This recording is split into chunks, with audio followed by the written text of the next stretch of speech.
Hello guys, welcome back to electrical यार। और आज के इस वीडियो में हम लोग एमसीक्यूज देखेंगे डीसी मोटर्स पर। एज यूजुअल मैंने जो क्वेश्चंस हैं वो आर के राजपूत वाली बुक से लिए हैं, तो आई होप कि आपके प्रिपरेशन में ये वीडियो काम आएगा। तो चलिए शुरू करते हैं इस वीडियो को। और वीडियो को शुरू करने से पहले मैं आपको बता दूं कि मैंने आर के राजपूत वाली बुक से और भी कुछ वीडियोज बनाए हैं, जैसे कि चैप्टर 1 करंट, इलेक्ट्रिसिटी, ट्रांसफॉर्मर्स और डीसी जनरेटर्स। तो आप ये वीडियोज भी जरूर चेक करिए। और एक बात कि मैंने एक थ्योरी वीडियो भी बनाया जो कि है पीएमएमसी टाइप इंस्ट्रूमेंट पर। मैंने वहां पर बहुत सारे पॉइंट डिस्कस किए, उसका कंस्ट्रक्शन, वर्किंग, एडवांटेजेस, डिसएडवांटेजेस। इसके अलावा इसके साथ मैंने एक पीडीएफ भी उसके डिस्क्रिप्शन में दिया हुआ है, जिसमें मैंने हैंड रिटन नोट्स भी अपलोड किए हुए हैं। तो ये वीडियो भी आप एक बार चेक कर लीजिए। तो चलिए बिना टाइम वेस्ट किए शुरू करते हैं आज के इस वीडियो को। तो फर्स्ट क्वेश्चन है हमारा, no load speed of which of the following motor will B highest. किस मोटर की नो लोड स्पीड जो है हाईएस्ट होती है? तो जो इसका सही आंसर है वो है option B, series motor. Series motor का जो नो लोड स्पीड होता है वो हाईएस्ट होता है। वो कैसे? अभी इस सर्किट डायग्राम को देखिए, यहाँ पर नो लोड स्पीड जब होता है हमारा, तब जो लोड करंट होता है वो होता है अप्रोक्सीमेटली जीरो, निग्लिजिबल होता है काफी। तो सीरीज मोटर में क्या होता है, फील्ड वाइंडिंग और आर्मेचर ये दोनों जो है एक दूसरे के सीरीज में होते हैं। यानी जो लाइन करंट है या फिर जो लोड करंट है is equal to field current is equal to armature current. That means IL is equal to armature current and IA is equal to field current, which is approximately zero. अब जब field winding में current approximate zero होगा तो वहां पे flux भी जो है काफी कम होंगे, मिनिमम होंगे या फिर जीरो भी कह सकते हैं आप। ठीक है, एक इक्वेशन मैं आपको बताता हूं, पूरे डीसी मोटर में कहीं भी आपको ये इक्वेशन काम आने वाला है। वो ये है कि N is directly proportional to back EMF and inversely proportional to flux. Flux यानी यहाँ पे फील्ड करंट भी हम मान सकते हैं। अब जबकि नो लोड कंडीशन में फ्लक्स जो है वो मिनिमम होता है, इसका मतलब है कि जो स्पीड रहेगा वो हाईएस्ट चला जाएगा। इसीलिए जब हम विदाउट लोड अगर डीसी सीरीज मोटर को स्टार्ट करेंगे तो वो जो है डेंजरसली हाई स्पीड पे रोटेट करेगी। तो इसका सही आंसर है option B, series motor. Next question है, the direction of rotation of series motor can be changed by. अगर हमें रोटेशन की डायरेक्शन चेंज करनी है सीरीज मोटर में तो क्या करना पड़ेगा? ऑप्शन है interchanging supply terminals, option B है इंटरचेंजिंग फील्ड टर्मिनल्स, और ऑप्शन सी है either of A and B, और ऑप्शन डी है नन ऑफ दी अबव। तो गाइस यहाँ पे जो सही आंसर है वो है option C, either A and B. इसका मतलब है या तो हमें सप्लाई टर्मिनल को इंटरचेंज करना पड़ेगा या फिर फील्ड टर्मिनल को चेंज करना पड़ेगा। क्या होता है ना, एक्चुअली जो टॉर्क होता है किसी भी डीसी मोटर में वो डायरेक्टली प्रोपोर्शनल टू होता है flux multiplied by armature current. अब अगर हम इसकी डायरेक्शन चेंज कर दें और या फिर समझो दोनों की चेंज कर देते हैं तो क्या होगा, T directly proportional to -5 and minus I A. Minus minus cut होके यहाँ पे बच जाएगा क्या, फिर से आई ए। यानी कि अगर हम दोनों की डायरेक्शन यानी दोनों की टर्मिनल्स अगर चेंज कर दें, प्लस को माइनस कर दें और माइनस को प्लस कर दें, तो क्या होगा कि जो मोटर की डायरेक्शन है वो सेम रहेगी। यानी पहले भी वो क्लॉकवाइज फिर रही थी तो अभी भी वो क्लॉकवाइज ही रोटेट करेगी। इसका मतलब है कि हमें या तो फील्ड की या फिर आर्मेचर की, दोनों में से किसी एक के टर्मिनल को इंटरचेंज करना पड़ेगा। तो इसका जो सही आंसर है वो है option C, either of A and B. तो नेक्स्ट क्वेश्चन है question number 3, which of the following application requires high starting torque. कौन से एप्लीकेशन के लिए हाई स्टार्टिंग टॉर्क की हमें जरूरत होती है? ऑप्शन है lathe machine, centrifugal pump, locomotive, और ऑप्शन डी है एयर फ्लोर। याद रखिए इसका आंसर है लोकोमोटिव। लोकोमोटिव यानी इन शॉर्ट जो है इलेक्ट्रिक ट्रेन्स। इसमें क्यों हाई स्टार्टिंग चाहिए टॉर्क हमें? क्योंकि वहां पे जो है लोड काफी ज्यादा होता है, उसका जो वेट होता है वो काफी ज्यादा होता है। उसके अलावा उसके अंदर जो भी लोग बैठे होते हैं उसकी वजह से वहां पे उनको ज्यादा टॉर्क चाहिए मशीन को स्टार्ट करने के लिए। तो इसका सही आंसर है ऑप्शन सी। तो अभी हम क्या करते हैं, आगे आने वाले क्वेश्चंस में बहुत ज्यादा एप्लीकेशंस पर क्वेश्चन पूछे गए हैं, इसीलिए हम क्या करते हैं, एक स्लाइड देखते हैं जिसमें मैंने सारे एप्लीकेशन जो है लिख रखे हैं। आप इस स्लाइड का स्क्रीनशॉट भी लेकर रख सकते हैं। तो एक एक करके हम देखते हैं applications of DC Motors. First है हमारी डीसी सीरीज मोटर। जो सीरीज मोटर होती है ना गाइस, वो होता है हाई स्टार्टिंग टॉर्क। इसका जो स्टार्टिंग टॉर्क होता है वो काफी ज्यादा हाई होता है, इसीलिए therefore it is used for heavy duty applications. Heavy duty यानी जहां पर ज्यादा हमें टॉर्क की जरूरत होती है, such as electric railways, conveyors, cranes, rolling mills, और जो भी मेटलर्जिकल वर्क्स होता है या फिर माइन, हॉइस्ट, इन सभी जगह पर हम लोग क्या यूज करते हैं, वहां पे हम सीरीज मोटर यूज करते हैं। ठीक है, नेक्स्ट टाइप है हमारा मोटर का डीसी शंट मोटर। अब ये जो शंट मोटर होती है इसकी जो स्पेसिफिक एक प्रॉपर्टी है वो ये है कि वो कांस्टेंट स्पीड पे रन करती है और इसका जो टॉर्क है वो वेरी करता है और नियरली जैसा करंट के प्रोपोर्शनल में ही रहता है, आर्मेचर करंट के। तो इसका जो यूज होता है therefore it is use for driving constant speed line shafts, यानी कि जो लाइन शाफ्ट्स होते हैं, लेथ मशीन होती है और जो भी कांस्टेंट स्पीड के जो सेंट्रीफ्यूगल पंप्स हैं, fan, would working machine, reciprocating pumps, laundry washing machines, milling machines, grinders, small printing presses, paper making machines और मेटल कटिंग मशीन्स, इन सभी में क्या यूज होता है, यहाँ पे हमारा शंट मोटर यूज होता है। ये जो है ये सेकेंड टाइप था। अब जो थर्ड टाइप है डीसी क्यूमुलेटिव कंपाउंड मोटर, इसका भी जो टॉर्क होता है वो हाई स्टार्टिंग टॉर्क होता है। अब तक जो है डीसी सीरीज मोटर और डीसी क्यूमुलेटिव कंपाउंड मोटर, इन दोनों का स्टार्टिंग टॉर्क जो है वो हाई होता है और इसकी जो स्पीड है वो वेरी हो सकती है। इसीलिए इसको हम कहाँ कहाँ यूज करते हैं, compressors, pressure blowers, door lift, saws, passenger elevators, freight elevators etcetera. तो यहाँ पर जो है हम क्यूमुलेटिव कंपाउंड मोटर यूज करते हैं। और जो फाइनल मोटर है हमारा fourth DC differentially compound motor, इसका जो स्टार्टिंग टॉर्क होता है वो काफी कम होता है, लो होता है और स्पीड इसका कांस्टेंट रहता है। लेकिन याद रखिए नो लोड पे ये काफी हाई स्पीड अटेंड करता है, इसलिए हम इसको ज्यादा यूज नहीं करते। और वैसे भी लो स्टार्टिंग टॉर्क के एप्लीकेशन काफी कम होते हैं, इसलिए रेयरली यूज होता है। और जो इसका एप्लीकेशन एक स्पेसिफिक ये है मेडिकल मशीनरीज में, वो भी काफी कम होता है, 0.000%, 0.05%, जो कि 0.0005% से भी कम होगा। इतना कम ये जो है DC differentially compound motor use होता है। तो आई होप कि आपको ये स्लाइड जो है ये काम आएगी, आप इसको एक बार पढ़ लीजिए क्योंकि इसमें सारे एप्लीकेशंस दिए हुए हैं। जितने भी एप्लीकेशंस पे आगे क्वेश्चंस आएंगे इस वीडियो में, वो उसका आंसर मैं नहीं दूंगा, उसका आंसर आप मुझे दोगे। तो देखते हैं अभी नेक्स्ट क्वेश्चन हमारा, if A DC motor is to be selected for conveyors which motor would be preferred. देखिए कन्वेयर्स के लिए कौन सी मोटर प्रिफर्ड करेंगे, मैंने उस स्लाइड में आपको बताया था, तो मैं एक बार इस क्वेश्चन का आंसर बता देता हूं। कन्वेयर्स के लिए गाइज आप देखिए यहाँ पे कन्वेयर्स कहां लिखा हुआ है, डीसी सीरीज मोटर में, तो इसलिए इसका जो सही आंसर रहेगा वो रहेगा ऑप्शन ए सीरीज मोटर। इसके अलावा नेक्स्ट क्वेश्चन हमारा question fifth, which DC motor will be preferred for machine tools. अब तो मैं इसका आंसर नहीं देने वाला हूं, जो भी इस क्वेश्चन का सही आंसर देगा उसका नाम मैं अगले वीडियो में लूंगा और उनको शाउट आउट दूंगा, ताकि जो है अपना एक इंटरेक्शन बना रहेगा, ठीक है। तो जो भी अभी क्वेश्चंस आगे आने वाले हैं उसका आंसर आप मुझे कमेंट में बताएंगे और मैं आपका नाम जो है अगले वीडियो में शाउट आउट करूंगा, तो ठीक है। नेक्स्ट क्वेश्चन है, which DC motor will be preferred for constant speed line shafting, यानी कांस्टेंट स्पीड हमें चाहिए तो हमें कौन सी मोटर यूज करनी चाहिए। तो फटाफट से गाइज जिसको जिसको आंसर पता है वो कमेंट में लिखिए। नेक्स्ट क्वेश्चन है, differentially compound DC Motors can find applications requiring. तो जो डिफरेंशियली कंपाउंड डीसी मोटर है वो कहां पे यूज होते हैं, ठीक है। इसका आंसर आप मुझे बताइए, कमेंट करिए। नेक्स्ट क्वेश्चन है, which DC motor is preferred for elevators. Elevators में कौन सी मोटर हम प्रिफर्ड करेंगे, इसका भी आंसर आप मुझे बताएंगे। नेक्स्ट क्वेश्चन है हमारा, according to Fleming's left hand rule when the forefinger points in the direction of field of flux and the middle finger will point in direction of what। तो देखिए ये डायग्राम देखिए आपको समझ में आएगा। ये कह रहा है अगर फोर फिंगर जो है ये फ्लक्स के डायरेक्शन में यानी फ्लक्स डेंसिटी के डायरेक्शन में अगर शो करेगा तो हमारा मिडिल फिंगर कहां पे पॉइंट करेगा। ऑप्शन है current in the conductor, moment of conductor, resultant force of conductor और ऑप्शन डी है none of the above. So as shown in figure जो हमारा मिडिल फिंगर होगा वो डायरेक्शन ऑफ करंट या फिर करंट इन द कंडक्टर के direction में पॉइंट करेगा। तो इसका जो सही आंसर है वो है option A current in the conductor. Next question हमारा, if the field of DC shunt motor gets opened while motor is running, यानी कि अगर हमारा एक डीसी मशीन है, डीसी शंट मोटर है, मैं यहाँ पे आपको ड्रॉ करके दिखाता हूँ। ये शंट लेता हूं, ये रहेगा आर्मेचर और यहां से हम आप इसको सप्लाई देंगे, ठीक है। टर्मिनल वोल्टेज, ये टोटल करंट, लोड करंट कह सकते हैं इसको हम, और यहाँ पे ISH यानी शंट फील्ड करंट और यहाँ पे आर्मेचर करंट, ठीक है। यहाँ पे back EMF।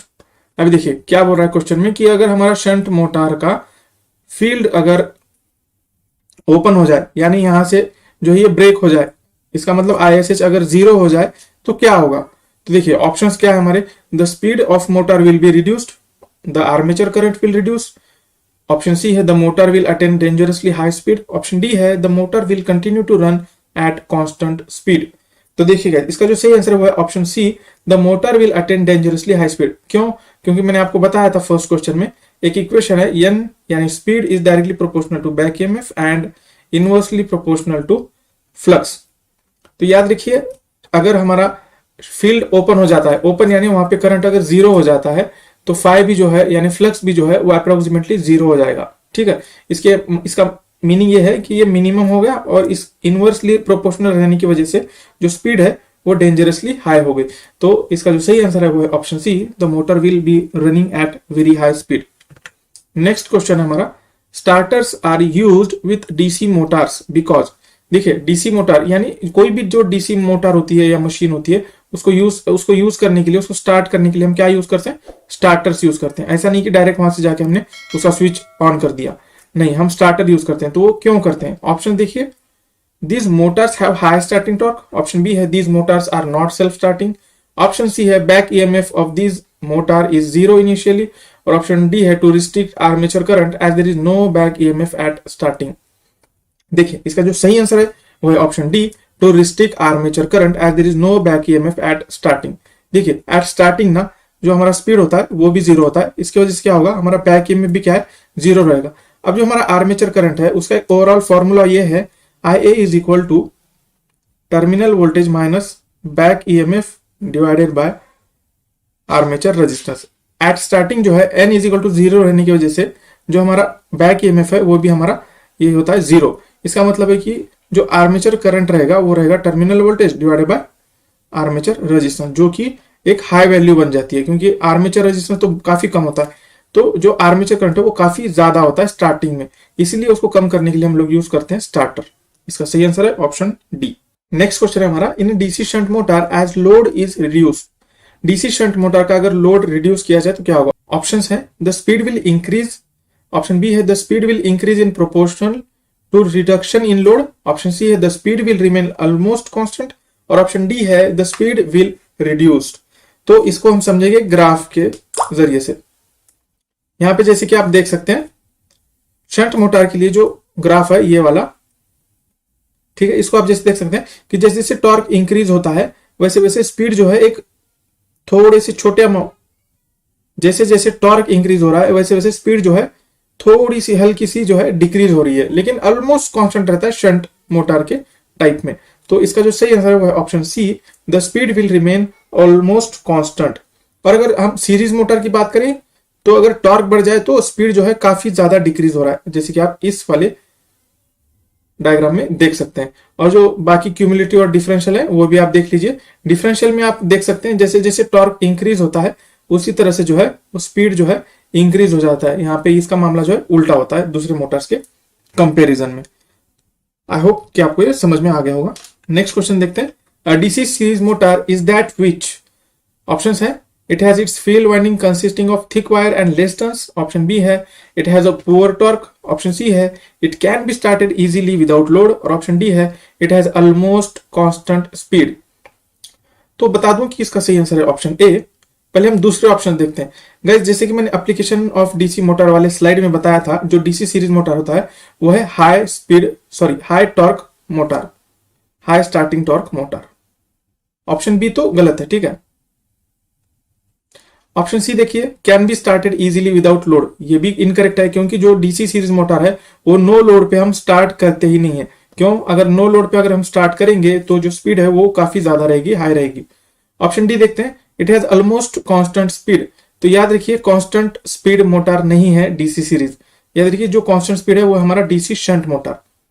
Series motor constant speed नहीं है, उसका टॉर्क के अकॉर्डिंग चेंज होता रहता है स्पीड। अब आता हूं मैं आंसर की तरफ। आंसर हमारा it has its field winding consisting of thick wire and less turns. अभी देखिए ये जो सर्किट है डीसी सीरीज मोटर का, इसके जरिए से हम कुछ समझते हैं। यहां से हम सप्लाई देते हैं, यहाँ पे फील्ड करंट है और ये आर्मेचर करंट है और लोड करंट भी जो है ये सेम रहता है, ठीक है। तो यहाँ पे क्या होगा, field current is equal to armature current is equal to load current. Guys अब मोटर में जो है काफी ज्यादा लोड रहता है, यानी अगर लोड करंट ज्यादा हो गया तो फील्ड करंट भी क्या हो गया, ज्यादा चाहिए। तो हमें फील्ड वाइंडिंग इस तरह की डिजाइन करनी पड़ेगी कि उसमें ज्यादा करंट फ्लो हो सके। अब आपको एक बेसिक सा रूल बताऊं, आर इज इक्वल टू क्या होता है, रो एल बाय ए। अगर हमें यहाँ पे से करंट ज्यादा फ्लो करवाना है तो उसका रेजिस्टेंस हमें क्या करना पड़ेगा, कम करना पड़ेगा। और अब रेजिस्टेंस जो है कम करने के लिए हम क्या कर सकते हैं, उसका एरिया बढ़ा सकते हैं। तो एरिया बढ़ाने के लिए हम क्या करेंगे, जो भी फील्ड वाइंडिंग होती है उसको जो है थिक वायर से बनाएंगे और उसके जो टर्न्स हैं वो काफी कम रखेंगे। इसके जरिए से हम जो है लो रेजिस्टेंस का एक फील्ड वाइंडिंग डिजाइन कर सकते हैं। इसलिए जो है डीसी सीरीज मोटर में जो भी फील्ड वाइंडिंग होती है वो थिक वायर होता है, यानी एक मोटा सा वायर होता है, ठीक है, याद रखिए मोटा सा वायर होता है और उसके टर्न्स जो है वो काफी कम होते हैं। और इसका उल्टा होता है हमारा डीसी शंट मोटर में, वहां पे हम थिन वायर यूज करते हैं, प्लस हम जो टर्न्स ज्यादा जो है वो काफी ज्यादा रखते हैं, more turns in case of DC shunt motor. चलिए बढ़ते हैं अगले क्वेश्चन की तरफ। नेक्स्ट क्वेश्चन है हमारा, for starting of DC motor a starter is required because. देखिए ये क्वेश्चन पहले भी आ चुका है तो इसका आंसर मैं नहीं दूंगा, इसका आंसर आप मुझे देंगे। कमेंट करिए आंसर, मैं अगले वीडियो में आपको शाउट आउट दूंगा। नेक्स्ट क्वेश्चन है, the type of DC motor used for shares and punches. देखिए शेयर्स एंड पंचेस के लिए कौन सी मोटर यूज होती है, ये भी आप जो है आप मुझे आंसर बताएंगे। तो नेक्स्ट क्वेश्चन है हमारा, if a DC motor is connected across the AC supply it will, option है it will run at normal speed, it won't run, option C है it will run at lower speed, और option D है it will burn due to heat produce in the field winding by eddy currents. देखिए काफी easy question है, अगर हम DC motor को AC supply देंगे तो क्या होगा। इसका सही आंसर है option D, it will burn due to heat produce in the field winding by eddy currents. जो उसका सिस्टम होता है स्टेटर और रोटर का, उसमें जो है एडी करंट ज्यादा होने की वजह से वो मोटर क्या हो जाएगी, बर्न हो जाएगी, उसको हम यूज नहीं कर पाएंगे। अगर हमें यूज करना है तो हमें कुछ उसके अंदर चेंजेस करने पड़ेंगे, जैसे कि जो है यूनिवर्सल मोटर होता है, यूनिवर्सल मोटर वो बोथ एसी और डीसी दोनों पे वर्क करता है, यानी उसका जो स्टेटर और रोटर होता है वो कुछ ऐसा बनाया जाता है कि उसके अंदर एडी करंट जो है काफी कम रहते हैं, ठीक है। तो हमें वैसा बनाना पड़ेगा तब हम यूज कर पाएंगे।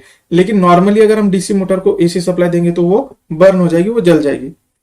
नेक्स्ट क्वेश्चन है, to get the speed of DC motor below the normal without wastage of electrical energy the method used is, option है Ward Leonard method, option B है rheostatic control method, option C है any of the above, और option D है none of the above. देखिए without wastage अगर हमें speed control करना है, विदाउट वेस्टेज, तो हमें क्या यूज करना पड़ेगा, वॉर्ड लियोनार्ड मेथड। इसके अंदर क्या है, एक डीसी जनरेटर और मोटर का सेट यूज किया जाता है और उसी की पावर हम देते हैं हमारे मोटर को स्पीड कंट्रोल करने के लिए। लेकिन अगर हम रियोस्टैटिक कंट्रोल यूज करेंगे तो उसमें जो है हमारा पावर लॉस काफी ज्यादा रहता है, तो इसलिए हम क्या यूज करते हैं, Ward Leonard method. Next question है, when two DC series motors are connected in parallel the resultant speed is। देखिए दो सीरीज मोटर को अगर हम पैरेलली कनेक्ट करते हैं तो क्या होगा। ऑप्शन है हमारे मोर देन नॉर्मल स्पीड हो जाएगी, ऑप्शन बी है less than normal speed, option C है नॉर्मल स्पीड, और ऑप्शन डी है जीरो। याद रखिए अगर हम कितने भी नंबर के अगर डीसी सीरीज मोटर को पैरेलल में लगाएंगे तो जो उसका स्पीड रहेगा वो हमेशा नॉर्मल ही रहेगा, वो ना इंक्रीज होगा ना डिक्रीज होगा। आई होप ये क्लियर है। नेक्स्ट क्वेश्चन है हमारा, the speed of a DC shunt motor more than it's full load speed can be obtained by. देखिए स्पीड कंट्रोल करते समय हम क्या करेंगे, अब हमारा एक मोटर है जिसका आरपीएम जो है वो 500 है, यानी इसके ऊपर वो यूज नहीं हो सकता। लेकिन अगर हमें इसका स्पीड 500 से ज्यादा करना है, मान लीजिए 600 आरपीएम करना है, तो हम कैसे करेंगे। ऑप्शन देखते हैं, decreasing the field current, option B है increasing the field current, option C है डिक्रीजिंग द आर्मेचर करंट, और ऑप्शन डी है इंक्रीजिंग द आर्मेचर करंट। जैसे कि फर्स्ट क्वेश्चन में मैंने आपको बताया था, स्पीड जो है directly proportional to back EMF और इनवर्सली प्रोपोर्शनल टू 5 होती है। अब हमें स्पीड अगर बढ़ानी है तो इक्वेशन के जरिए से हम क्या कर सकते हैं, इसमें हम कर सकते हैं कि हमारा फ्लक्स जो है वो रिड्यूस कर दें। फ्लक्स यानी क्या होता है, फील्ड करंट, यानी फील्ड करंट को हमें डिक्रीज करना पड़ेगा। That means option A is the correct answer. While decreasing the field current we can increase the speed above its full load speed. Next question है, in a DC shunt motor speed is, DC shunt motor में speed क्या होती है। Option है independent of armature current, option B है directly proportional to the armature current, option C है proportional to the square of the current, और option D है inversely proportional to the armature current. तो guys इसका जो सही answer है वो है option A, independent of armature current. Armature current पे हमारा डीसी शंट मोटर का स्पीड डिपेंड नहीं होता, ठीक है। नेक्स्ट क्वेश्चन है, a direct online starter is used for starting motors? Option है up to 5 HP, up to 10 HP, up to 15 HP, और ऑप्शन डी है अप टू 20 HP। देखिए ये HP क्या होता है, ये इसका मोटर का कैपेसिटी होता है, ठीक है। 5 HP, इसका सही आंसर है वो है option A up to 5 HP, यानी 5 HP तक का जो भी मोटर रहेगा उसको हम डायरेक्ट ऑनलाइन स्टार्टर यूज कर सकते हैं, डायरेक्ट ऑनलाइन स्टार्टर। अदरवाइज हमें क्या करना पड़ेगा, अगर हमारा पावर ज्यादा है 5 HP से, तो हो सकता है हमें 3 पॉइंट स्टार्टर यूज करना पड़े, 4 पॉइंट स्टार्टर यूज करना पड़े, या कोई और मेथड यूज करना पड़े स्टार्टिंग के लिए, ठीक है। लेकिन अगर हमारा जो पावर है, हॉर्स पावर, वो 5 के अंदर है, तो हम क्या कर सकते हैं, डायरेक्ट ऑनलाइन स्टार्टर यूज कर सकते हैं, ठीक है। Answer is option A. Next question है, if the speed of a DC shunt motor is increased, the back EMF of the motor will. देखिए अगर हमारा स्पीड जो है वो इंक्रीज हो जाता है तो बैक ईएमएफ क्या होगा शंट मोटर में, कम होगा कि बढ़ जाएगा? ऑप्शन है हमारा option A decrease, option B increase, option C remain same, और ऑप्शन डी बिकम जीरो। तो याद रखिएगा इस, जैसे कि मैंने आपको फर्स्ट क्वेश्चन में बताया था कि ये क्वेश्चन आपके बहुत काम आने वाला है। Speed is directly proportional to back EMF and inversely proportional to flux. और मुझे नहीं लगता आप ये वीडियो देखने के बाद इस इक्वेशन को कभी भूलेंगे। क्या बोल रहा है यहाँ पे, अगर हम मोटर की स्पीड इंक्रीज कर देते हैं तो हमारा बैक ईएमएफ इंक्रीज होगा कि डिक्रीज? तो आप इस इक्वेशन को देख के इजीली बता पाएंगे कि भाई बैक ईएमएफ इंक्रीज होगा। Option B is correct answer. Next question है, what will happen if the back EMF of a DC motor vanishes suddenly? देखिए बैक EMF अगर डीसी मोटर का जीरो हो जाता है सडनली तो क्या होगा? इसका आंसर जो है एक इक्वेशन से निकाल सकते हैं हम लोग। देखिए जो आर्मेचर करंट होता है ना, इज इक्वल टू होता है supplied voltage minus back EMF divided by armature current. देखिए जब EB हमारा जीरो हो जाएगा ना, तो हमारा IA होगा supply voltage divide bye RA armature resistance. That means RA तो काफी कम होता है, ठीक है। इसकी वजह से IA की वैल्यू क्या हो जाएगी, काफी ज्यादा हाई हो जाएगी, मैक्सिमम हो जाएगी, समझ लीजिए, ठीक है। तो इसकी वजह से क्या होगा, ऑप्शंस में हम देखते हैं। ऑप्शन ए है the motor will stop, option B है the motor will continue to run, option C है the armature may burn, option D है the motor will run noisy. इसका जो सही आंसर रहेगा, आर्मेचर करंट मैक्सिमम हो जाएगा, काफी ज्यादा बढ़ जाएगा, इसलिए हमारा आर्मेचर जो है बर्न हो सकता है। इसका सही आंसर है option C the armature may burn. तो इसका मतलब है कि ईबी हमारे लिए इतना जरूरी है, अगर ईबी सडनली जीरो हो जाता है तो हमारा मोटर क्या हो जाएगा, बर्न हो जाएगा। नेक्स्ट क्वेश्चन है, in case of DC shunt Motors the speed is independent on back EMF only because. देखिए जो डीसी शंट मोटर है उसका जो स्पीड है वो सिर्फ डिपेंड होता है बैक ईएमएफ पे। ऐसा क्यों?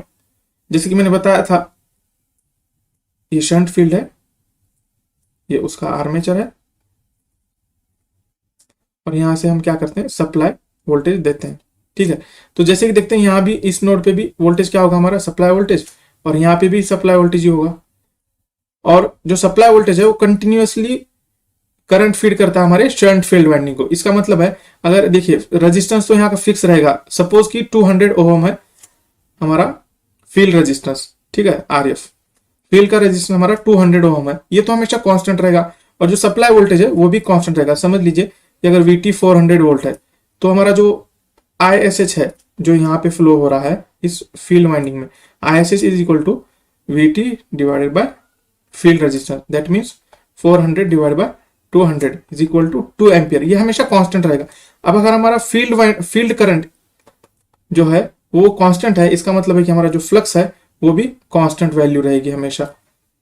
जो हमारा फर्स्ट इक्वेशन था, speed is directly proportional to back EMF and inversely proportional to the flux. तो अब हमारा फ्लक्स तो कांस्टेंट है, इसका मतलब है जो स्पीड रहेगा वो डिपेंड रहेगा हमारा सिर्फ बैक ईएमएफ पर। तो ऑप्शंस हम पहले देखते हैं यहाँ पे। Back EMF is equal to armature drop, option B है armature drop is negligible, option C है flux is proportional to armature current, और ऑप्शन डी है flux is practically constant in DC shunt motor. That means इसका सही answer है option D, flux is practically constant in DC shunt motor. क्यों constant होता है ये हमने अभी देखा है। आई होप कि आपको समझ में आ गया होगा।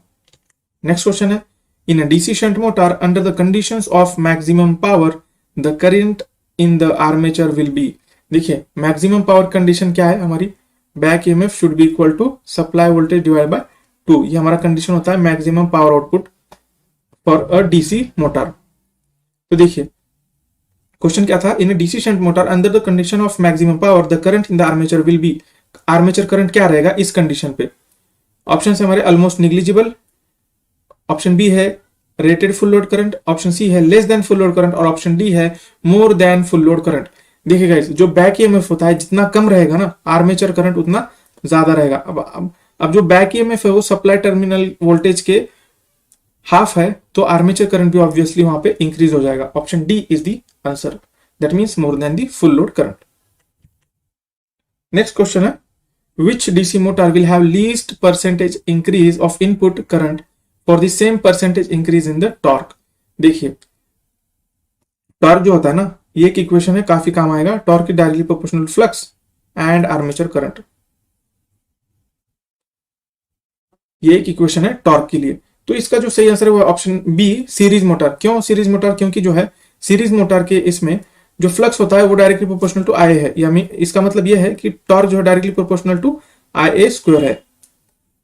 इसीलिए जो है DC series motor will have least percentage increase of input current for the same percentage increase in torque, यानी टॉर्क बढ़ाने के लिए हमें आर्मेचर करंट जो है काफी ज्यादा देना पड़ेगा वहां पे। ठीक है, नेक्स्ट क्वेश्चन है, these days DC motors are widely used in, DC motors हम ज्यादातर कहां यूज करते हैं आजकल?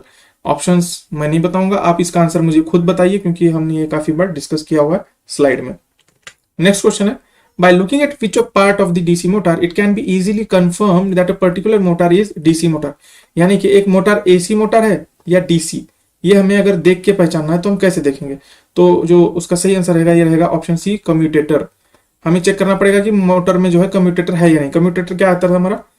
कम्यूटेटर हमारा क्या करता है, ये एसी टू डीसी कन्वर्ट करता है या फिर डीसी टू एसी, बोथ। तो हम कम्यूटेटर को देखेंगे कि वो है कि नहीं। अगर है कम्यूटेटर तो वो रहेगा हमारा डीसी मोटर, अगर नहीं है तो वो होगा एसी मोटर। ठीक है, option C is the answer. Next question है, in which of the following application DC series motor is invariably tried. इसका आंसर भी यार मैं नहीं बताऊंगा, आप ही कमेंट करिए। काफी इजी क्वेश्चन है और आप कमेंट करिए, मैं अगले वीडियो में आपका नाम लेकर आपको शाउट आउट दूंगा और इससे जरिए से जो हमारा इंटरेक्शन भी काफी बना रहेगा। नेक्स्ट क्वेश्चन है, in DC machines fractional pitch winding used. देखिए डीसी मशीन में हम फ्रैक्शनल पिच वाइंडिंग क्यों यूज करते हैं, फुल पिच वाइंडिंग क्यों यूज करते नहीं है? ऑप्शन देखिए, to improve cooling, option B है to reduce copper losses, option C है to increase the generated EMF, option D है टू रिड्यूस द स्पार्किंग। देखिए ऑप्शन सी तो नहीं हो सकता, क्योंकि जब हम फ्रैक्शनल पिच वाइंडिंग यूज करते हैं तो हमारा जो जनरेटेड ईएमएफ होता है वो कम हो जाता है, ना कि बढ़ता है। और यहाँ पे ये भी ऑप्शन जो है वो इनकरेक्ट है। Option D is the correct, कि हमें स्पार्किंग रिड्यूस करनी है, इसलिए हम जो है फ्रैक्शनल पिच वाइंडिंग यूज करते हैं। तो नेक्स्ट क्वेश्चन है हमारा question number 31, 3 point starter is considered suitable for. 3 point starter को हम कौन सी मोटर के लिए यूज करते हैं?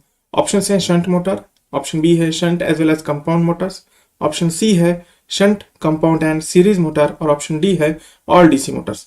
तो गाइज याद रखिए ये यूज होता है हमारा shunt as well as compound motors के लिए, यानी कि ऑप्शन बी। अब ये क्यों यूज होता है इसके लिए अब याद रखिए। एक मैं शंट मोटर का एग्जांपल देकर आपको बताता हूँ।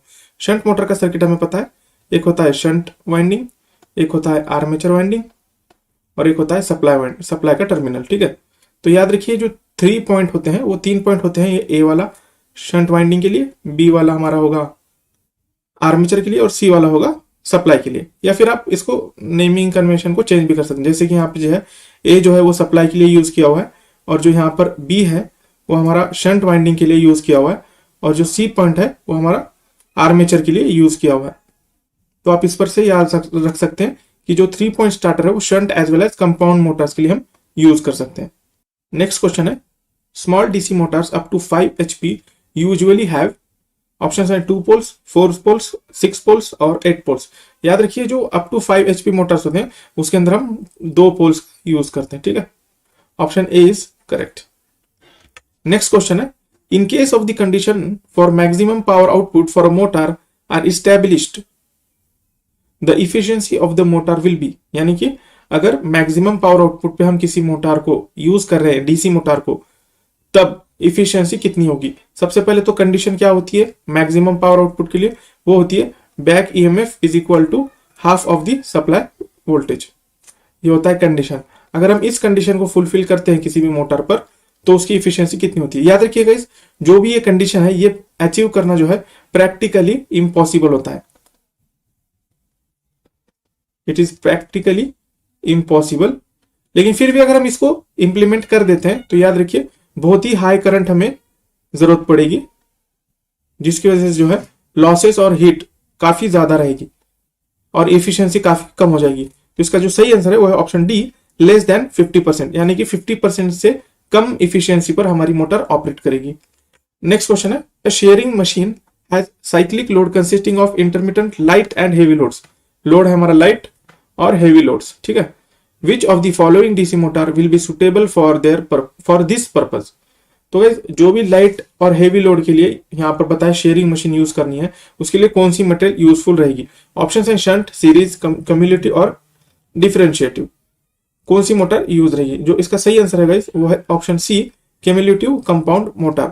और कई जगह पर शेयरिंग मशीन के लिए हम शंट भी यूज करते हैं, लेकिन जो बुक में आंसर दिया था मैंने देख लिया था और ऑनलाइन भी थोड़ा मैंने देखा तो सही सभी जगह जो लिखा हुआ है वो है क्यूमुलेटिव कंपाउंड मोटर, ठीक है।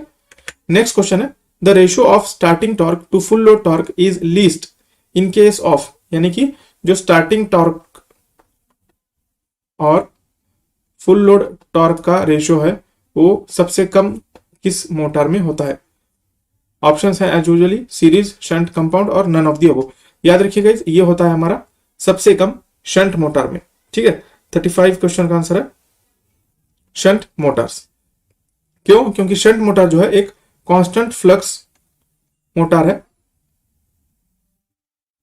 ठीक है। इसके अलावा इसका जो स्टार्टिंग टॉर्क है वो काफी लो होता है, इसकी वजह से जो ये रेशियो है ऑटोमेटिकली मिनिमम हो जाएगा। नेक्स्ट क्वेश्चन है हमारा, in DC motor which of the following can sustain the maximum temperature rise. Maximum temperature rise कौन सा कंपोनेंट जो है वो सस्टेन कर सकता है। ऑप्शन है स्लिप रिंग्स, ऑप्शन बी है कम्यूटेटर, ऑप्शन सी है फील्ड वाइंडिंग और ऑप्शन डी है आर्मेचर वाइंडिंग। तो याद रखिएगा ये होता है हमारा फील्ड वाइंडिंग, ठीक है, यहाँ पे आपको दिख रहा होगा। और ये जो बड़ा सा जो एक आर्मेचर है इसके अंदर होती है हमारी आर्मेचर वाइंडिंग। तो जो फील्ड वाइंडिंग है गाइस ये नॉन रोटेटिंग पार्ट होता है, ये एक बेसिक है आपको पता होगा। और जो आर्मेचर है वो रोटेटिंग होता है, ठीक है। अब जबकि फील्ड वाइंडिंग जो है नॉन रोटेटिंग है और तो और फील्ड और आर्मेचर के बीच में होता है एयर गैप। और इसके अलावा जो आर्मेचर वाइंडिंग होती है उसमें से हमारा लोड करंट फ्लो होता है, यानी जितना ज्यादा लोड कनेक्ट होगा उतना ज्यादा करंट जो है आर्मेचर में से जाएगा और उतना ज्यादा यहाँ पे हीट प्रोड्यूस होगी और उतना ज्यादा आर्मेचर में लॉसेस भी होंगे। लेकिन फील्ड वाइंडिंग में ऐसा केस नहीं होता। डीसी मोटर में जो है फील्ड वाइंडिंग में एक लिमिटेड करंट होता है, उसकी वजह से जो है इतना लॉसेस और हीट वहां पे नहीं होता। इसका मतलब है टेम्परेचर भी वहां पे कम रहता है। तो याद रखिए इसका जो सही आंसर है वो है option C, field winding. Next question है, which of the following rule can be used to determine the direction of rotation of DC motor. याद रखिए रोटेशन ऑफ डीसी मोटर के लिए हम लोग यूज करते हैं फ्लेमिंग्स लेफ्ट हैंड रूल। और जब जनरेटर की बात आती है डीसी जनरेटर की, वहां पे हम यूज करते हैं Fleming's right hand rule for finding the direction of induced EMF, ठीक है। नेक्स्ट क्वेश्चन है, which of the following load normally needs starting torque more than the rotate torque. देखिए ऑप्शंस हैं ब्लोअर, कन्वेयर, एयर कंप्रेसर और centrifugal pumps. इसमें से सबसे ज्यादा स्टार्टिंग टॉर्क कौन से लोड के लिए लगता है। स्टार्टिंग टॉर्क यानी स्टार्टिंग में लोड कौन से मोटर पे हम ज्यादा पुट करते हैं। तो इसका सही आंसर है ऑप्शन बी, कन्वेयर्स। लेकिन क्योंकि कन्वेयर्स पे जो है स्टार्टिंग में ही लोड काफी ज्यादा होता है, स्टार्टिंग लोड काफी ज्यादा होता है, इसलिए यहाँ पे हमें स्टार्टिंग टॉर्क की ज्यादा जरूरत होती है कन्वेयर्स। और इसके लिए मोटर कौन सी यूज करती है बताने की जरूरत तो है नहीं, फिर भी इसके लिए हम करते हैं डीसी सीरीज मोटर कन्वेयर्स के लिए, ठीक है। बाकी सारे ऑप्शंस के लिए हम लोग यूज करते हैं शंट मोटर। नेक्स्ट क्वेश्चन है, the starting resistance of a DC motor is generally. Starting resistance कितना होता है डीसी मोटर का। ये देखो ये हम एक नंबर में नहीं बता सकते क्योंकि वो डिपेंड करता है size of the DC motor. तो यहाँ पे एक जो है जनरल बात हम करें तो उसका जो स्टार्टिंग रेजिस्टेंस होता है वो लो होता है। क्यों लो होता है? क्योंकि आप याद रखिए जो स्टार्टिंग करंट होता है डीसी मोटर का वो काफी हाई होता है।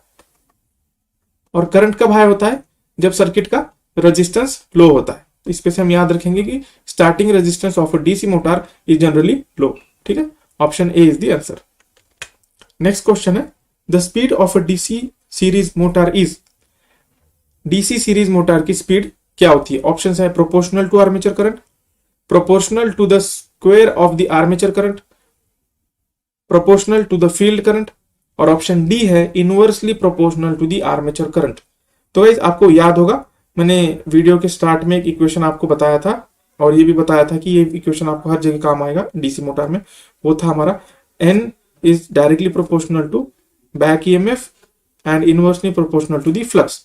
अब डीसी सीरीज मोटर में होता यह है, जो फील्ड वाइंडिंग होती है वो सीरीज में कनेक्टेड होती है आर्मेचर के। सही बात है। तो जो भी फील्ड में करंट होगा वही हमारा आर्मेचर में करंट होगा, यानी कि IF is equal to IA। और जो फाई होता है वो डायरेक्टली प्रोपोर्शनल टू होता है IF, और IF जो है इक्वल टू है IA। इसका मतलब यह है कि जो स्पीड है वो इनवर्सली प्रोपोर्शनल टू दी है आर्मेचर करंट, या फिर equal to field current. Options में देखते हैं, ऑप्शन डी यहाँ पे सुटेबल रहेगा, inversely proportional to the armature current. Next question है हमारा, in DC series motor if the armature current is reduced by 50% the torque of the motor will be equal to. देखिए यहाँ पे और एक इक्वेशन है इंपॉर्टेंट, वो हमारा torque is directly proportional to phi into armature current, यानी flux and armature current. तो अगर हम इस आर्मेचर करंट को 50% से रिड्यूस करते हैं तो टॉर्क कितना रिड्यूस होगा? याद रखिए ये सबसे बेसिक इक्वेशन है। अगर हम डीसी सीरीज मोटर की बात करते हैं तो टॉर्क जो है डायरेक्टली प्रोपोर्शनल हो जाता है IA स्क्वायर, क्योंकि फाई जो है it is also directly proportional to IA। तो जो हमारा सीरीज मोटर की इक्वेशन होगा वो होगा directly proportional to IA square. यानी कि अगर हम इसको 50% से रिड्यूस करते हैं आर्मेचर करंट को तो जो हमारा टॉर्क है वो ज्यादा रिड्यूस नहीं होगा। तो कितना होगा? वो होगा हमारा 25% ऑफ द प्रीवियस वैल्यू। यानी कि अगर हम आर्मेचर करंट को 50% से रिड्यूस करते हैं तो जो है हमारा टॉर्क 25% से रिड्यूस होगा। ठीक है, option C is the answer. Next question है, the current drawn by the armature of DC motor is proportional to, directly proportional to current drawn. ठीक है, देखते हैं हम ऑप्शंस। ऑप्शन ए है torque required, the speed of the motor, the voltage across the terminal, और none of the above. तो याद रखिए T is directly proportional to phi into IA। ठीक है, तो जो हमारा आर्मेचर करंट है वो डायरेक्टली प्रोपोर्शनल टू है टॉर्क। इसका मतलब है सही आंसर है हमारा option A, the torque required. Next question है, the power mentioned on the name plate of an electric motor indicates. जो भी नेम प्लेट होती है इलेक्ट्रिक मोटर पर वो पावर क्या मेंशन करती है? ऑप्शंस है हमारे, the power drawn in kilowatt, option B है the power drawn in KVA, option C है द ग्रॉस पावर, और ऑप्शन डी है the output power available at the shaft. तो याद रखिए जो भी हमारे आप चेक कर सकते हैं घरों में जो पानी की वगैरह मोटर होती है उस पर एक नंबर प्लेट होती है, उस पर क्या क्या लिखा होता है? उस पर लिखा होता है मैन्युफैक्चरर का नाम, उसकी पावर रेटिंग, और उसका करंट कितना लेगा, फ्रीक्वेंसी कितना होगा, वोल्टेज रेंज क्या होगा, ये सब लिखा होगा। इसको कहते हैं नेम प्लेट। उस नेम प्लेट पे जो पावर लिखा होता है वो पावर होता है हमारा पावर आउटपुट, आउटपुट पावर होता है वो। ठीक है, यानी कि power available at the shaft. इसका सही आंसर होगा ऑप्शन डी। नेक्स्ट क्वेश्चन है, in Ward Leonard method of speed control of DC motor change in speed of motor is obtained by the. जो वॉर्ड लियोनार्ड मेथड है वो उसमें हम speed control किस तरह से करते हैं? ठीक है, ऑप्शन है हमारे change in armature voltage, change in field excitation, change in armature current, और ऑप्शन डी है चेंज इन सप्लाई वोल्टेज। तो याद रखिए जो वॉर्ड लियोनार्ड मेथड है वो हमारी है change in armature voltage. Armature voltage को कंट्रोल करके हम स्पीड को कंट्रोल कर लेते हैं। Option A is the answer. Next question है, which DC motor has got maximum self loading property. यानी कौन सी मोटर जो है सेल्फ लोड होती है, सेल्फ लोड करती है खुद पर? ऑप्शंस हैं सीरीज, शंट, कम्युलेटिव और डिफरेंशियली कंपाउंडेड मोटर। तो याद रखिए इसका जो सही आंसर है वो option D, differentially compounded motor. ये जो है सेल्फ लोडिंग प्रॉपर्टी इसमें ज्यादा होती है और इसी वजह से इसको ज्यादा यूज नहीं किया जाता। ठीक है, नेक्स्ट क्वेश्चन है, which DC motor will be suitable for along with the flywheel for intermittent light and heavy loads। Light और हेवी लोड्स के लिए फ्लाईव्हील कौन से मोटर के लिए हम यूज करते हैं? फ्लाईव्हील क्या होता है? ये जो आपको दिख रहा है यहाँ पे इसको कहते हैं फ्लाईव्हील। अब ये मोटर काफी छोटी है, ये बात अलग है, अगर बड़ी भी होती तो फ्लाईव्हील इसी तरह का होता। फ्लाईव्हील किस लिए यूज किया जाता है गाइस?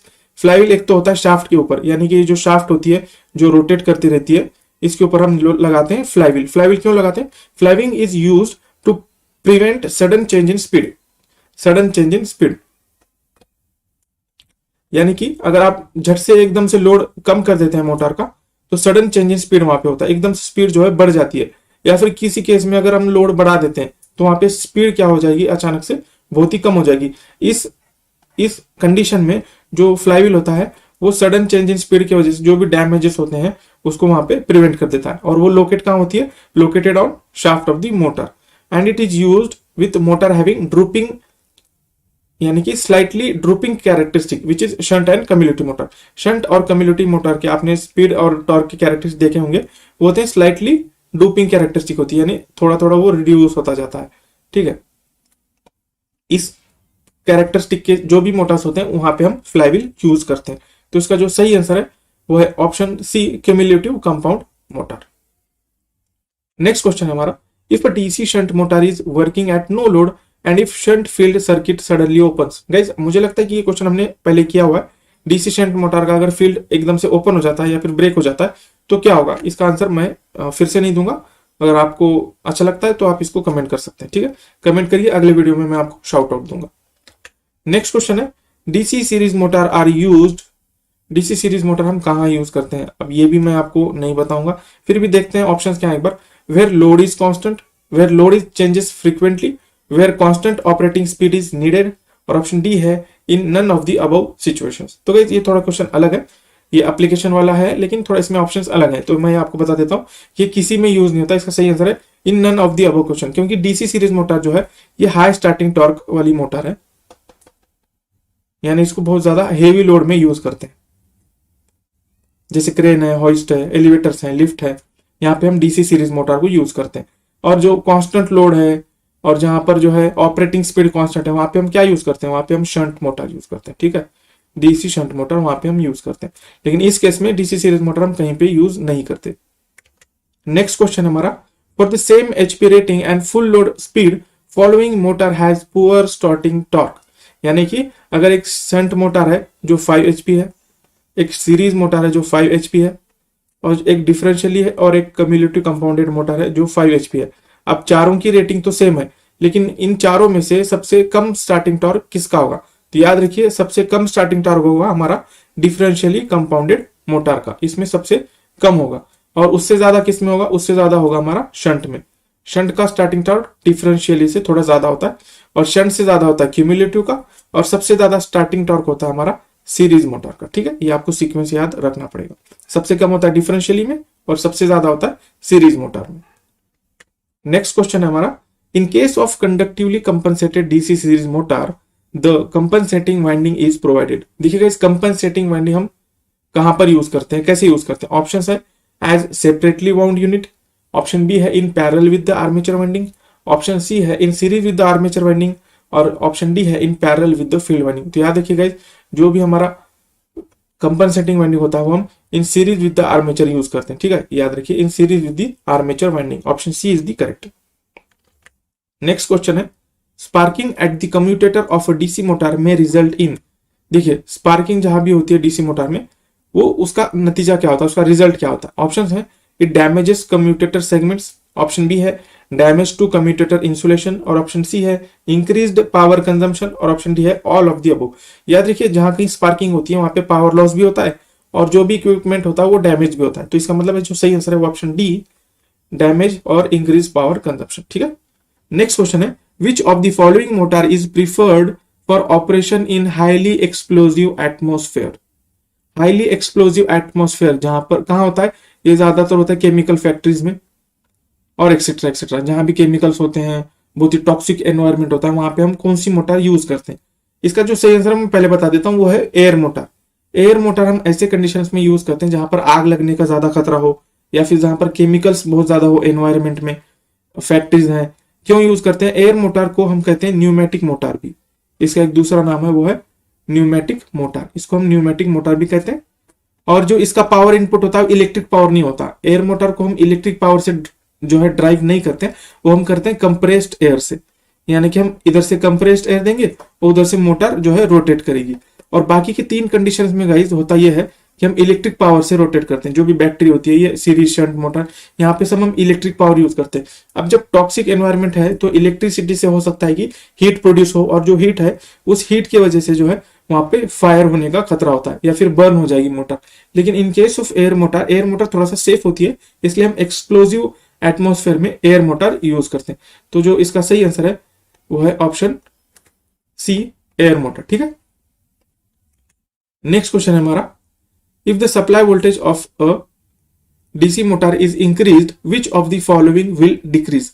देखिए सप्लाई वोल्टेज अगर हम इंक्रीज करेंगे तो क्या होगा, ऑप्शंस है, it will decrease starting torque, option B है it will decrease operating speed, it will decrease full load current, और ऑप्शन डी है ऑल ऑफ द अबव। याद रखिएगा जो भी मोटर्स होती है ना उनका आउटपुट पावर जो है वो कांस्टेंट होता है। आउटपुट पावर इसका फॉर्मूला होता है P is equal to, simply बताऊं तो V इंटू आई। ठीक है, तो ये कांस्टेंट होता है। अब कांस्टेंट पावर के लिए अगर हम वोल्टेज को इंक्रीज करेंगे तो ऑब्वियसली करंट को डिक्रीज होना पड़ेगा, क्योंकि हमें पावर आउटपुट जो है वो कांस्टेंट रखनी है। तो इसका जो सही आंसर है वो है option C, full load current. ठीक है, नेक्स्ट क्वेश्चन है हमारा, when the speed of a DC motor increases, अगर हम डीसी मोटर की स्पीड इंक्रीज करते हैं तो क्या होता है। ऑप्शन है, back EMF increases and current decreases, option B है, अभी मैं सारे ऑप्शन नहीं पढ़ता हूं, इसका जो सही आंसर है वो आप इस पर से समझ लीजिए कि देखिए दो इक्वेशन है हमारे, N इज इक्वल टू और दूसरा एक है IA इज इक्वल टू, यानी आर्मेचर करंट। ये दो फॉर्मूला है, N is directly proportional to back EMF and inversely proportional to the flux, और ऑप्शन मतलब जो हमारा सेकेंड इक्वेशन है वो है आर्मेचर करंट का, उसका फॉर्मूला होता है terminal voltage minus back EMF divided by armature resistance. ठीक है, ये दो इक्वेशंस पे जो समझ लीजिए, अगर हम स्पीड इंक्रीज करते हैं तो हमारा बैक ईएमएफ क्या होगा, वो भी इंक्रीज होगा। ठीक है, क्यों, क्योंकि डायरेक्टली प्रोपोर्शनल है। और अगर बैक ईएमएफ इंक्रीज हो गया यहां पर तो हमारा आर्मेचर करंट डिक्रीज हो जाएगा, यानी कि if speed of the DC motor increases, back EMF also increases and armature current decreases. इसका मतलब option A is the correct answer. I hope कि आपको ये समझ में आ गया होगा। नेक्स्ट क्वेश्चन है, as compare to an induction motor the air gap in a DC motor is. देखिए बहुत ही इंपॉर्टेंट क्वेश्चन है, एक कंसेप्ट लेकर आता है ये क्वेश्चन। तो मैं आपको पहले एसी मोटर के लिए बताता हूं क्या होता है। देखिए जो भी एसी मोटर है, 3 फेज सिंक्रोनस मोटर और 3 फेज इंडक्शन मोटर, इसमें होता क्या है गाइस कि ज्यादा एयर गैप अगर रखेंगे हम स्टेटर और रोटर में, मोर air gap will result in more MMF. हमें एमएमएफ की ज्यादा रिक्वायरमेंट लगेगी फ्लक्स को जो है पास करने के लिए। अब ज्यादा एमएमएफ होगा तो क्या होगा, रिएक्टिव पावर का लॉस भी ज्यादा होगा, यानी सॉरी रिएक्टिव पावर भी ज्यादा लेगी हमारी मशीन। अब रिएक्टिव पावर इंक्रीज हो जाएगी तो हमारा जो पावर फैक्टर है वो क्या हो जाएगा, डिक्रीज हो जाएगा मशीन का, यानी कि इफिशियंसी को जो है कम हो जाएगी और लॉसेस बढ़ जाएंगे। ये कब होगा, जब अगर हम एसी मोटर्स में एयर गैप को ज्यादा करते हैं। लेकिन डीसी मोटर में यहां पर केस जो है वो रिवर्स है। डीसी मोटर में क्या होता है गाइस, अगर हम एयर गैप को इंक्रीज करेंगे तो जो आर्मेचर रिएक्शन का इफेक्ट होता है वो हमारा कम हो जाएगा। इसका मतलब है इफिशिएंटली चलेगी हमारी मोटर। लेकिन इन केस ऑफ एसी मोटर अगर आप जो है एयर गैप को बढ़ाएंगे तो वहां पर लॉसेस और बढ़ जाएंगे, इफिशियंसी कम हो जाएगी। लेकिन डीसी मोटर में एयर गैप बढ़ गया तो जो आर्मेचर रिएक्शन का इफेक्ट है वो कम हो जाएगा और मोटर जो हमारी इफिशियंट रहेगी, लॉसेस वहां पे कम रहेंगे। तो यहाँ पर आंसर है option D, as compare to an induction motor air gap in DC motor is always more. ठीक है, नेक्स्ट क्वेश्चन है यहाँ पे, field winding of a DC series motor is usually provided with thick wire. अब ये question मैंने पहले लिया था तो आप प्रीवियस क्वेश्चन में जाकर देख लीजिए, यहाँ पर वहां पे मैंने एक्सप्लेन किया हुआ है। ठीक है, नेक्स्ट क्वेश्चन है, Which one of the following is not the function of pole shoes in a DC machine? Pole shoes का फंक्शन क्या नहीं होता है। तो ऑप्शंस हैं, to reduce eddy current loss, option B है to support field coils, option C है to spread out flux for better uniformity, option D है to reduce the reluctance of the magnetic path. तो याद रखिएगा इस जो पोल shoes होता है वो एडी करंट को कम नहीं करता। एडी करंट लॉस को अगर कम करना है हमें तो हम क्या करेंगे, वहां पे लैमिनेशन यूज करेंगे सिस्टम में। ठीक है, लैमिनेशन देना पड़ेगा। अदरवाइज जो पोल शूज के फंक्शन है वो ये बचे हुए तीनों फंक्शंस हैं। वो फील्ड कॉइल को सपोर्ट भी करता है, वो फ्लक्स को स्प्रेड आउट भी करता है और रिलक्टेंस को जो है कम भी करता है। ठीक है, option A is the answer. Next question है, the mechanical power developed by a shunt motor will be maximum when the ratio of back EMF to applied voltage is। तो याद रखिएगा जो भी मैक्सिमम पावर डेवलप्ड होने की condition है वो ये है, back EMF is equal to supply voltage divided by 2। यानी कि अगर हमें किसी भी मोटर का आउटपुट मैक्सिमम चाहिए तो हमें उसका back EMF is equal to supply divide by 2 करना पड़ेगा। यानी कि इसका मतलब है जो ये रेशियो होगा वो हो जाएगा हमारा 0.5, यानी कि EB divide by supply voltage हो जाएगा हमारा 0.5। Option D is the answer. Next question है the condition for maximum power in case of DC motor is. अभी मैंने पीछे बताया तो ये आप खुद मुझे कमेंट करके बताइए, ठीक है। और इस वीडियो का लास्ट क्वेश्चन रहेगा ये, for which of the following applications a DC motor is preferred over N AC motor. DC motor को हम कहां पर ज्यादा प्रेफरेंस देते हैं एसी मोटर पर। ऑप्शन है लो speed operation, high speed operation, variable speed operation और ऑप्शन डी है फिक्स्ड स्पीड ऑपरेशन। तो याद रखिएगा इस डीसी मोटर को हम क्यों यूज करते हैं एसी मोटर से, क्योंकि वहां पर जो है वेरिएबल स्पीड ऑपरेशन जो है वो इजी होता है, ठीक है। तो इसका जो सही आंसर है वो है option C, variable speed operation. तो गाइज ये था हमारा आज का लास्ट क्वेश्चन। बचे हुए भी और क्वेश्चंस हैं वो मैं अगले पार्ट में लूंगा। अगर आपको ये वीडियो पसंद आया हो तो हमारे चैनल को सब्सक्राइब करिए, वीडियो को लाइक करिए, अपने फ्रेंड्स के साथ शेयर भी करिए और आप सभी को आपके प्रिपरेशन के लिए ऑल द बेस्ट। मिलते हैं अगले वीडियो में। Thank you.